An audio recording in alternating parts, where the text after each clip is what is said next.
Good Friday evening. Welcome into the pregame show here on 91.3. We got a couple coaches headed your way.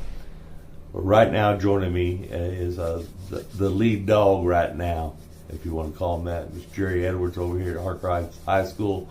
Gosh, Coach, you're looking good. Your team's looking good. Got one loss in District of Temple. That's it. You pretty much got a playoff spot locked up. The kids performed so well against Killeen the other night. If I ask it, is there anything bad that happened the other night? Well, yeah, we haven't clinched the playoff berth yet. I mean, we're right on the cusp, and we gotta win one more really to solidify it. But hopefully we can take care of that tonight. But going back to last week, there's always room to improve. We are playing good football right now. Got a good team, and so we're really proud of them. We did kind of start off kind of flat the other night. We had a couple guys out for disciplinary reasons, and we had another few guys that were sick. We kind of got hit with the stomach bug there later in the week, and so a couple guys weren't feeling 100%. And you could kind of tell, we were kind of just one or two steps behind last week in the first half. But we were able to shake that off in the second half, kind of really get things rolling and improve, and really started executing extremely well in the second half. Really proud of our defense. Kind of challenged our defense the last couple of weeks. I thought we weren't playing up to the standard that we could play against Belton and Shoemaker, and so we really went to work last week to kind of get some things shored up on our defense, and we put them in punting situations eight or nine times the other night, 5 times in the first half, and I think 5 times again in the second half.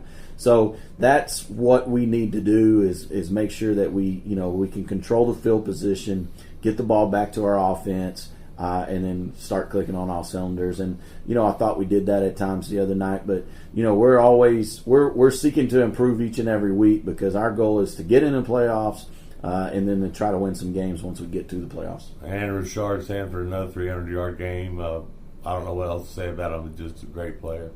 Yeah, Rashawn is he's a once-in-a-lifetime kid, for a coach.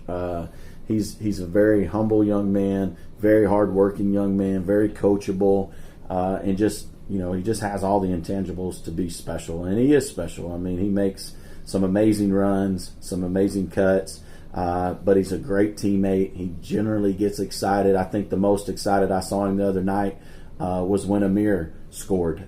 He was the first one from 40 yards away to run down there and congratulate Amir on his rushing TD. So he's a great kid. He's a coach's dream. Obviously, I'm glad he's on our football team. He makes us better. He's hard to game plan against. And the future's bright for him. And, he's got over 1,800 yards through 8 games. Tonight he, if everything stays on track, he'll surpass the 2,000-yard mark, which is a tremendous accomplishment on any level, especially the 6A level. And, I can't say enough good things about that young man. I'm very blessed to have him, and I'm very fortunate to get front row seats every week to watch him play, because he is a special player for sure. Yeah, and I've had a blast watching him too. It's just been unbelievable. But you got Copper's Cove up for you. They want to knock you off the top. This is their Super Bowl. This is their more or less biggest game of the year, except for maybe the Temple game.